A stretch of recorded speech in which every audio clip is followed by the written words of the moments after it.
Hi friends, welcome to Thilaka's kitchen. நான் வீட்லேயே போலி செய்து சாப்பிட்ற மாதிரி இன்றைக்கி செய்ய போகிறோம். நான் எப்படி செய்யணும்னு சொல்லி காட்டுறேன். வாங்க வீடியோக்குள்ளே போவோம்.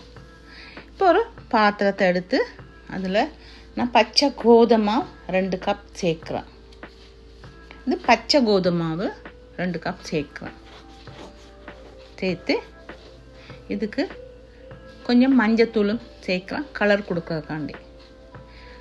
தேவையான அளவு உப்பும் சேர்க்குறோம்.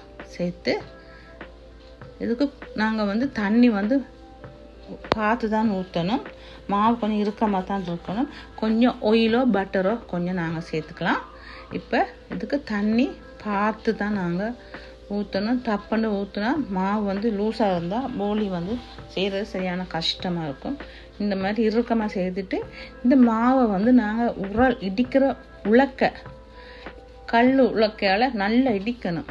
எங்களுக்கு எவ்வளோ நேரம் முடியுமோ அவ்வளோ நேரம் நாங்கள் நல்லா புரட்டி போட்டு இப்படி இடிக்கணும். இடித்தா தான் இந்த மாவு சாஃப்டாக எங்களுக்கு தேவையான உருண்டைகளை நாங்கள் இந்த மாதிரி எடுத்துகிட்டு இப்போ இதுக்கு உள்ளே வைக்கிறதுக்கு நான் கடலைப்பருப்பு அவிய விட்டு எடுத்துருக்குறேன். ஒரு 3 விசிலில் எடுத்து ஒரு பாத்திரத்தை அடுப்பில் வச்சு கொஞ்சமாக நெய் ஊற்றுறேன். ஒரு தேக்கண்டு நெய் ஊற்றி தேங்காய் பூ 2 கைப்பிடி அளவு தேங்காய் பூ நெய்யில் வறுத்துட்டு இந்த கடலை பருப்பெல்லாம் அதில் சேர்க்குறேன். கருப்பட்டி நான் பானி காய்ச்சி தான் ஊற்றுறேன். கல் இருக்குமெண்டு தூளாக இருந்தாலும் சேர்த்துக்கலாம்.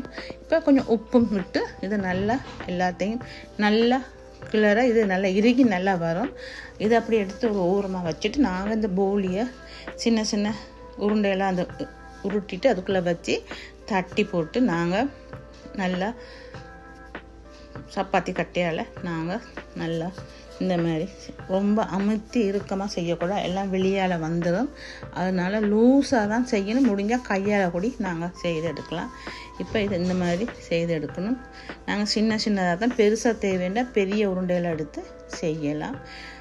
இப்போ ஒரு தவா வச்சு நான் அதில் ஒன்றா போட்டு எடுக்கிறேன். இதுக்கு கருப்பட்டி பானி தான் நான் காய்ச்சிருக்கிறேன். இது கருப்பட்டி தூளும் விற்கிறாங்க. கல் இல்லாத பார்த்து தூளும் சேர்த்துக்கலாம். பானியை விட தூள் பெட்டர். இதுக்கு கொஞ்சமாக நெய் சேர்த்து இந்த மாதிரி 2 சைட்லேயும் திருப்பி எடுத்து நாங்கள் ஈவினிங்கில் டீ டைமுக்கு சாப்பிடலாம். காலையில் கூட சாப்பிடலாம். பிள்ளைகளுக்கு ஸ்கூலுக்கு போகிற பிள்ளைகளுக்கு போட்டு கொடுக்கலாம். சரியான சாஃப்டாக இருக்கும். அந்த உரலில் இடிக்கிறத பொறுத்து தான் சாஃப்டாக வர்றது. இப்போ இதெல்லாம் நல்லா சாஃப்டாக வந்துடுது.